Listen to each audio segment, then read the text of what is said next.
Me alustasime eelmises osas vaimumaailma lepingute teemaga. Me nägime Jumala sõnast, et Jumal andis meelevalla selles maailmas inimeste kätte. Mitte ükski ingel ega vaim ei saanud meelevalda. Jumal pani paika printsiibi, et vaimolendid saavad selles maailmas liikuda ainult inimeste loal ja inimeste kaudu. See kehtib nii Jumala enda kui kurjade vaimude kohta.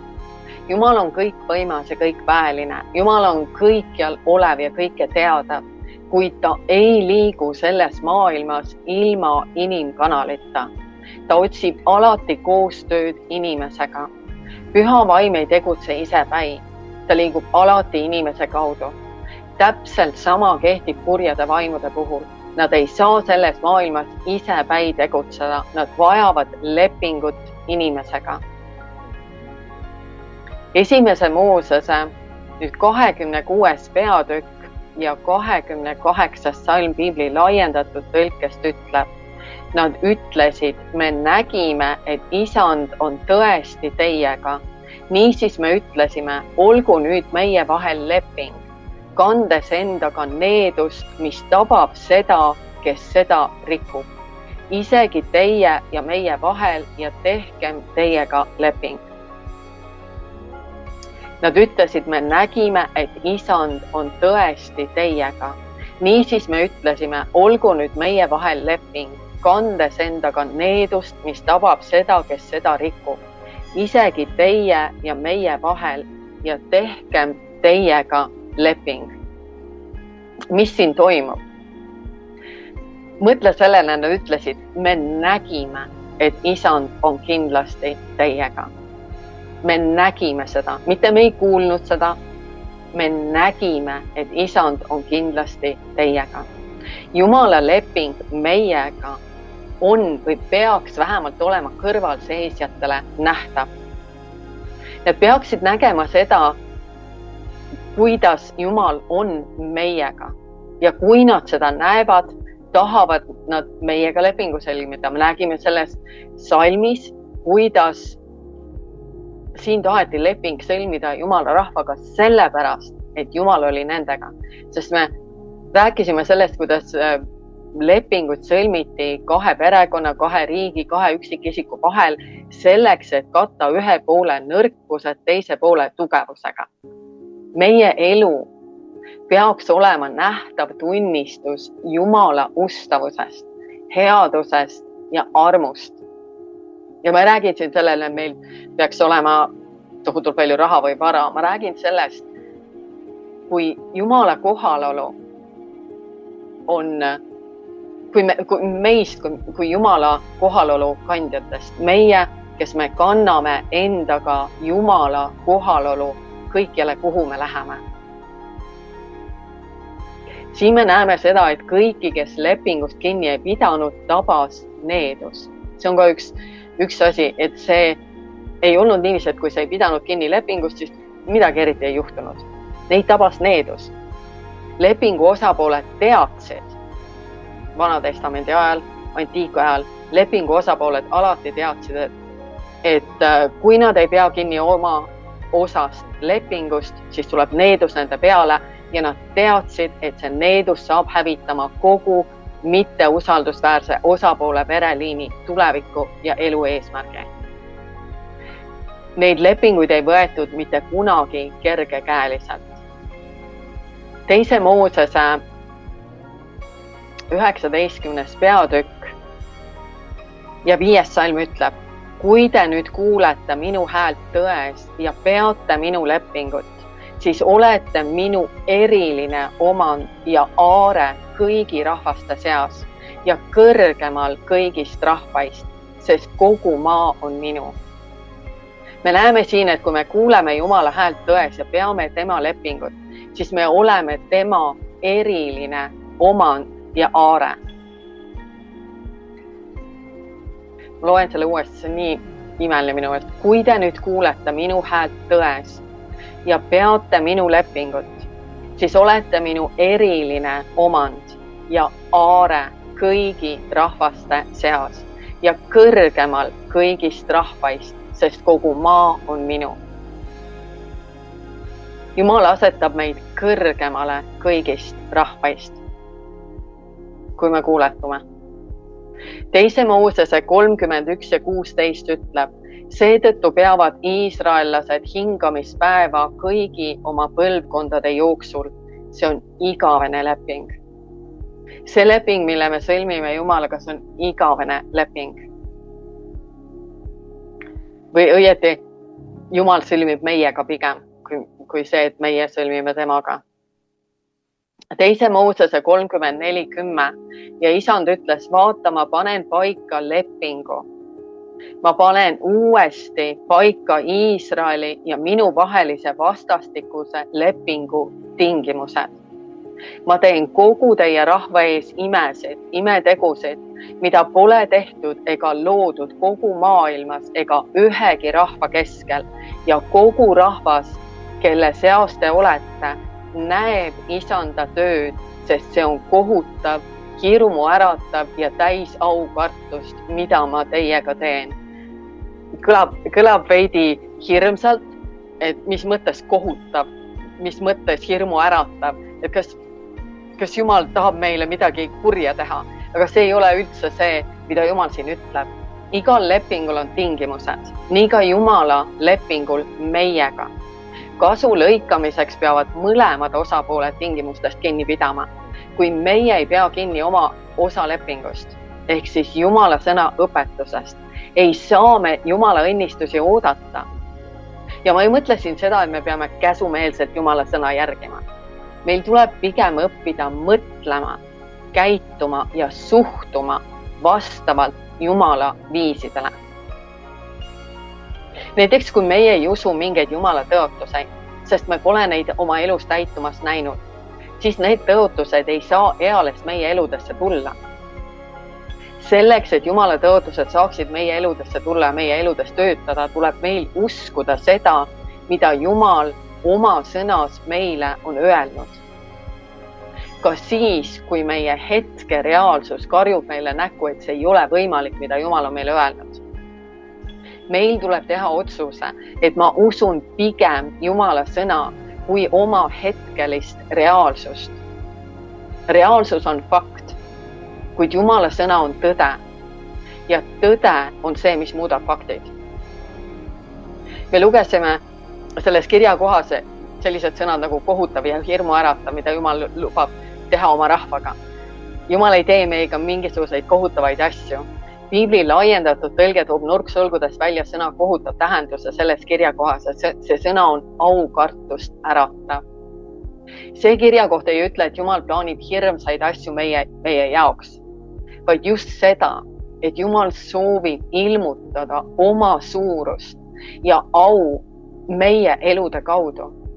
Selleks, et tema saaks teha seda, tuleb meil uskuda, mida ta oma sõnas meile ütleb. Meie emotsioonid ja tunded ja meie hetke olukord ei ilmuta meile Jumala suhtumist meisse. Kui mina olin noor kristlane, siis mina tõlgendasin Jumala suhtumist endasse oma emotsioonide või hetke olukorra kaudu.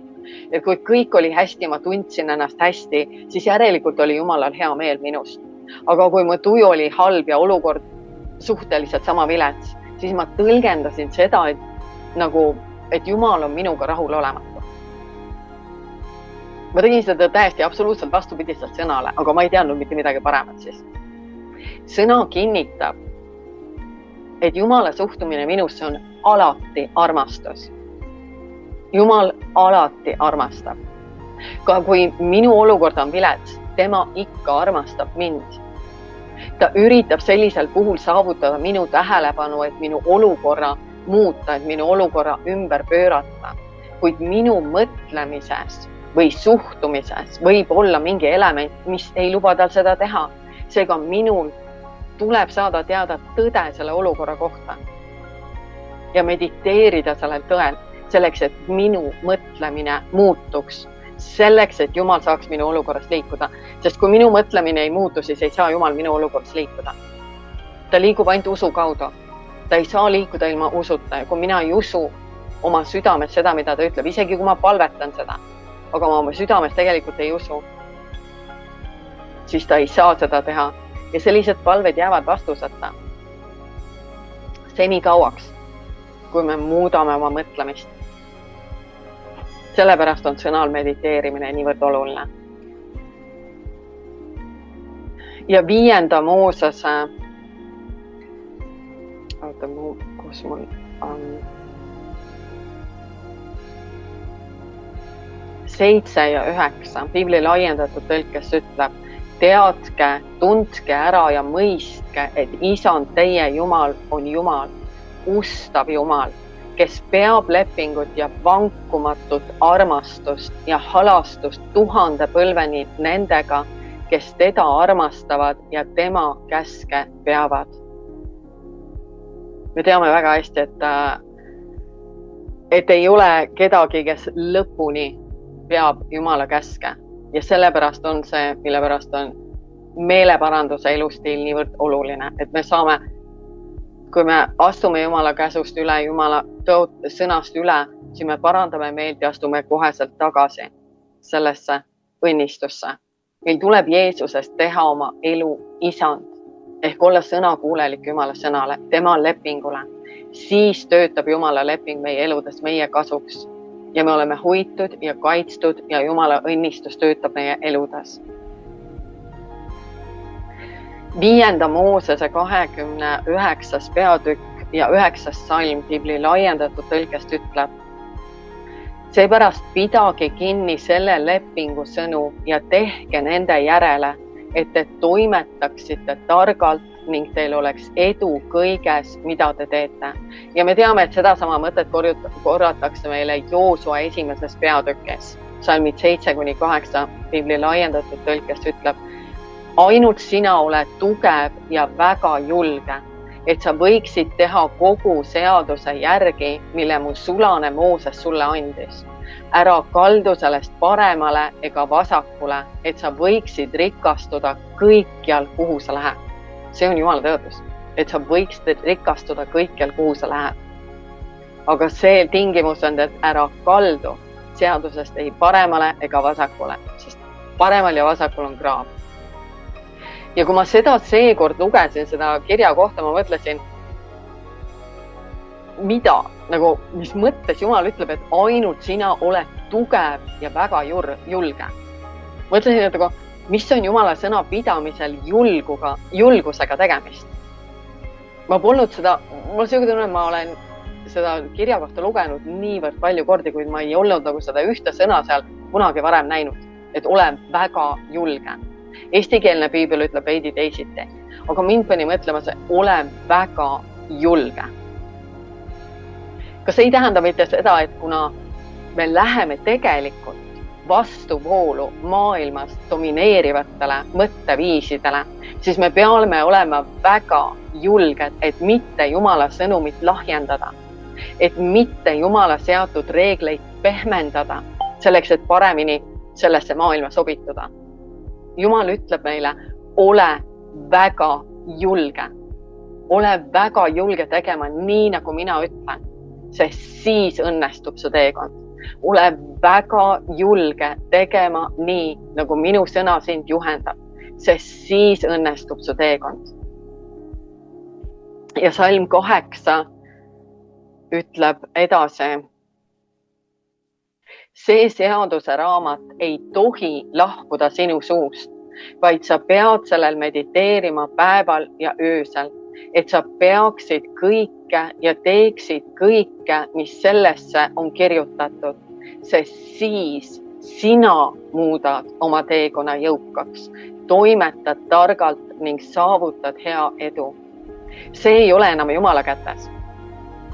Et millal me saavutame edu ja millal me teeme oma teekonna jõukaks.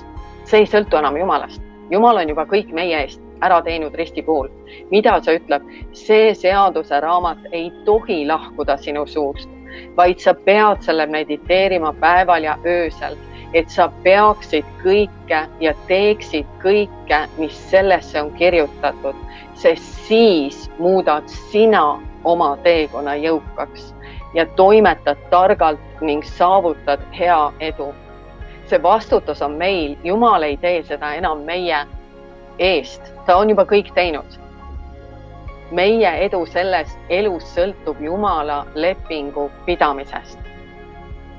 Ja leping on alati kahepoolne ja mitte iialgi vaid ühepoolne. Ei ole nii, et Jumal on ustav ja peab lepingut meiega ükskõik, kuidas meie käitume, ükskõik, kuidas meie elame. See ei ole nii. Leping töötab ainult siis, kui mõlemad osapooled selles osalevad ning lepingu tingimustest kinni peavad. Kui meie ei austa Jumalat ja tema sõna, siis eemaldub Jumal meist. Mis tegelikult juhtub siis, kui me ei austa Jumalat ja tema sõna? Sellisel juhul järgime me kedagi teist. Piibel kõneleb maailma algainetest, kelle küüsis me kõik oleme enne Kristuse juurde tulekut ja ka noore kristlasena. See ei ole nii, et me saime plaks vabaks maailma algainete küüsis olemisest ja nende vangistuses olemisest, kui me tulime Kristuse juurde. Meil tuleb alles hakata selle sisse kasvama, alles hakata neid orjuse ahelaid enda pealt eemaldama. Ja suures osas me teeme seda oma mõtete muutmise kaudu. Alles Kristuse juurde tulles hakkame me ennast selle maailma algainete köödikuist vabastama. See ei ole see, et me tuleme päästele ja klõps, me oleme vabad. Me ei ole. Ja see on ainult võimalik Jumala sõna järgides. Nii kui me läheme tagasi oma vanade viiside juurde, nii me saame uuesti vangistatud. See on aga täiesti teine teema ja seekord ma sellesse sügamini ei lähe. Seega, kes ja mis on need ebajumalad meie eludes, keda me järgime rohkem kui Jumalat sageli? Ja ma tunnistan, et ma ei olnud kunagi võtnud palju aega Jumala otsimiseks, et mõista, kes või mis on need ebajumalad, kelle teenimise eest Piibel meid karmilt hoiatab. Ma eeldasin, et need on asjad ja tegevused, mida me teadlikult või alateadlikult tõstame kõrgemale ainsast tõelisest Jumalast. Ja see on tõsi, aga sellest peitub midagi tunduvalt elamat, mille Jumal mulle paar aastat tagasi äkitselt avas ja ma olin nagu, wow, ma ei näinud seda üldse enne. Aga enne seda 5. Moosese 31 ja Salm 20 Piibli laiendatud tõlkest ütleb, sest kui mina olen viinud nad maale, mille ma vandusin nende vanematele, maale, mis voolab piima ja mett, ja nad on söönud end täis ning läinud paksuks, siis pöörduvad nad teiste jumalate poole ja teenivad neid ning põlgavad minu ja rikuvad minu lepingut. Wow. See on nagu, me mõtleme, et meie ei tee seda enam. Teeme küll. Jumal tundis inimeste südameid. Ta teadis, et õnnistatud elu pöörab nende või meie südamed temast ära. Võta hetke ja mõtle sellele, kui sul on kõik hea ja parem olemas, kõik, mida sa oled Jumalat küsinud ja tahtnud, kas sa otsid Jumalat kogu oma südamega? Või mõtled, et oled pärale jõudnud ning nüüd on aeg puhata ja elu nautida? Nii kergesti läheme seda teed. Ja inimeste südamed ei ole muutunud. Kui meil on kõik hästi, siis hakkame igatsema selliste asjade järele, mida igatsevad need, kes ei tunne Jumalat. Nemad teevad seda selleks, et täita seda tühja kohta oma südames, mille saab täita ainult Jumal. Meie aga hakkame igatsema kõiksuguseid muid asju siis, kui meil puudub lähedane igapäevane osadus oma Jumalaga. Sest siis on ka meie süda tegelikult tühi ja me eksleme siitult ringi. Või tegelikult ei ole me süda kunagi tühi, vaid me süda on täidetud traditsioonidega, vanade mõtteviisidega. Vaenlane sõidab kohe sisse kõikvõimalike meelitustega, mis iseenesest ei olegi halvad ega patused, kuid kui need asjad muutuvad meile olulisemaks kui Jumal ja me näeme seda sellest, kui palju aega me mingi tegevuse peale kulutame, siis muutuvad need asjad patuks ja seejärel ei võta enam palju aega, kui meid tabab mingi katastroof. Ja me näeme seda mustrit Piiblis uuesti ja uuesti välja mängimas. Kas me õpime sellest? Joosua 23. peatükk ja 16. salm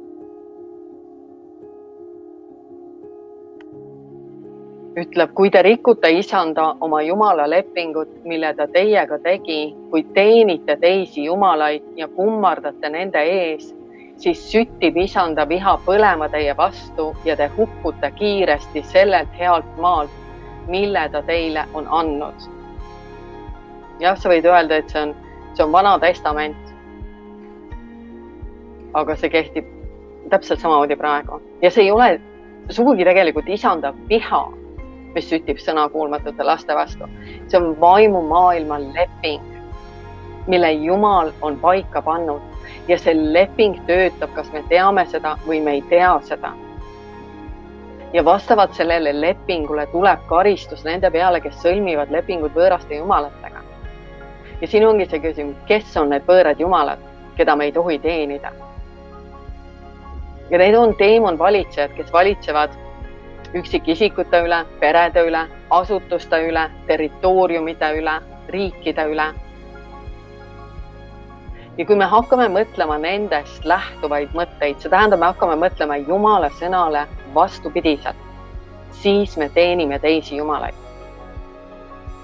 Ja kui me seda teeme, siis me hukkume vaimselt, mitte füüsiliselt, aga vaimselt. Me hukkume siis, kui me mõtleme vastupidiselt Jumala sõnale, kui me mõtleme vastavalt oma territooriumil nagu territoriaalsete valitsejate mõtteviisidele. Sest iga asutuse üle on mingi vaimne valitseja, iga riigi üle, iga piirkonna üle on mingi vaimne valitseja. Ja me enamjaolt mõtleme mõtteid, mis on sisendatud meile nende vaimuvalitsejate poolt. Ja me ei pane neid sageli isegi tähele, seepärast me oleme nii harjunud teatud viisidel mõtlema. Me oleme omandanud mõtteviisid, mis meile õiged tunduvad. Me oleme nii harjunud sellisel viisil mõtlema. Ja ometi, kui me paluksime Jumalale ilmutada meile kõik väärastunud mõtted, siis me avastaksime, et nii paljud meile sisse juurdunud mõtteviisid on tegelikult vastuolus lepinguga ehk Jumala sõnaga. Ja see tähendab seda, et me teenime võõraid jumalaid, ilma et me sellest isegi aru saaksime.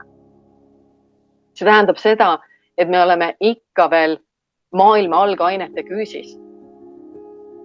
Ja see on Uus Testament, mis räägib maailma algainete küüsis olemisest, mitte Vana Testament. Me oleme täiesti alateadlikult sõlminud lepingud kurjaga. Ja sellised lepingud kannavad endaga alati needust. Sellepärast räägib Piibel, meil tuleb jätkuvalt oma mõtteid uuendada Jumala sõna abil. Teise kuningate raamat ja 17. peatükk ja 15. salm ütleb. Nad põlgasid ja lükkasid tagasi Jumala põhikirjad ja lepingu, mille ta sõlmis nende isadega ja hoiatused neile ning järgisid edevust, valejumalaid, valet, tühjust ja tühisust ning nad ise ja nende palved muutusid valeks, tühjaks ja asjatuks. Nad järgisid neid ümbritsevaid paganaid, kelle kohta isand oli hoiatanud, et nad ei teeks seda, mida nemad tegid. Wow. Nad põlgasid ja lükkasid tagasi Jumala põhikirjad ja lepingu, mille ta sõlmis nende isadega ja hoiatused neile ning järgisid edevust, valejumalaid, valet, tühjust ja tühisust ning nad ise ja nende palved muutusid valeks, tühjaks ja asjatuks. Nad järgisid neid ümbritsevaid paganaid, kelle kohta isand oli hoiatanud, et nad ei teeks seda, mida nemad tegid. Ja me kõik järgime ikkagi neid maailma viise. Seepärast, et see maailm, meie ümber olev maailm kogu aeg töötab ühel viisil. Ja me oleme nii harjunud sellega, et me ei panegi sageli tähele neid mõtteid, mis me mõtleme täiesti vastupidiselt Jumala sõnale. Ja see on see ebajumalate järgimine. Kui me hakkame mõtlema territoriaalsetest teemonvalitsejatest lähtuvaid mõtteid, siis järgime valejumalaid ja meie palved muutuvad valeks, tühjaks, tühiseks ja asjatuks. meie palved muutuvad selliseks, millele Jumal vastata ei saa. Me ei palveta enam vastavalt lepingule, sõnale. Ja iga piirkonna, iga asutuse, ka perekonna üle on vaim valitsejad. Kui mingis piirkonnas on palju ülistust ja kiitust ja tänu Jumalale ja seal austatakse ning järgitakse Jumala sõna, siis on selle paiga üle avatud taevas ning Jumala vaim saab seal liikuda. Mõne piirkonna üle nagu valitseb näiteks uhkus, võistlemine, võrdlemine, sageli mõne jõuka piirkonna üle. Teise piirkonna üle aga valitseb vaesus, puudus, võlad, piiratus. Ka kristlased nendes piirkondades kipuvad mõtlema pigem mõtteid, mis on vastavuses selle piirkonna teemon valitsejatega ja nende mõtete mediteerimise kaudu teenivad nad ebajumalaid. Ja siis me ei palveta enam vastavuses Jumala lepinguga, vaid siis me hakkame juba palvetama vastavuses selle piirkondliku teemon valitsejaga ja sellised palved ei ole Jumalale vastuvõetavad. Sellepärast on nii oluline uuendada oma mõtteid igapäevaselt Jumala sõnaga. Sest vastasel korral me ei pane isegi tähele, et me mõtleme neid samu mõtteid, mida meid ümbritsevad inimesed mõtlevad.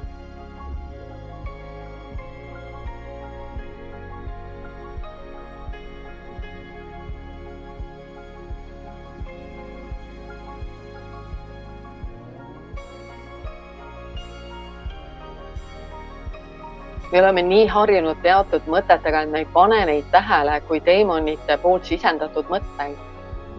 Me arvame, et me mõtleme omaenda mõtteid. Ainus viis, kuidas me saame avastada need kurjad mõtted ning nendest meelt parandada siis, kui me püsime Jumala sõnas, õppides sõnast, millised mõtted tulevad Jumalalt ja millised mõtted tulevad teemonitelt ja maailma algainetelt. Meid on loodud mõtlema nii, nagu mõtleb Jumal. Ja vahel me tahame iga päev saada seda inspiratsiooni ja ahmime neid jutluseid ka. Iga päev uus jutlus, iga päev uus jutlus. Aga see ei vii meid sageli kuhugile, sellepärast, et need mõtted ei jõua ühekordse kuulamise järel meie südamesse juurduda ja hakata välja sööma neid valesid mõtteviise. Sellepärast meil tuleb mediteerida konkreetsel kirjakohal, konkreetsel mõttel või konkreetsel õpetusel pikemat aega. Nagu neuroteadus ütleb, vähemalt 2 kuud ühel mõttel selleks, et see saaks meie südamest välja juurida et vanad mõtted ja et uued mõtted jõuaksid juurduda meie südamesse selleks, et me hakkame elama vastavalt nendele uutele mõtteviisidele. Nagu Caroline Leaf kunagi ütles, et tavakristlane ei muutu 5 aasta jooksul. Ja see oli minule nagu hoop vastu nägu, mõtlesin, et appi see on nii kohutavalt õudne. 5 aasta jooksul ei muutu nagu üldse. Miks? Mida ma pean tegema? Ja ma hakkasin mediteerima Jumala sõna ja vähemalt 2 kuud ühte sama sõna just sellepärast, et see sõna saaks minusse. Saaks juurida välja need valed mõtted ja saaks minu südamesse juurduda selleks, et ma hakkaksin elama seda sõna. Selleks, et Jumala õnnistus saaks minu ellu tulla.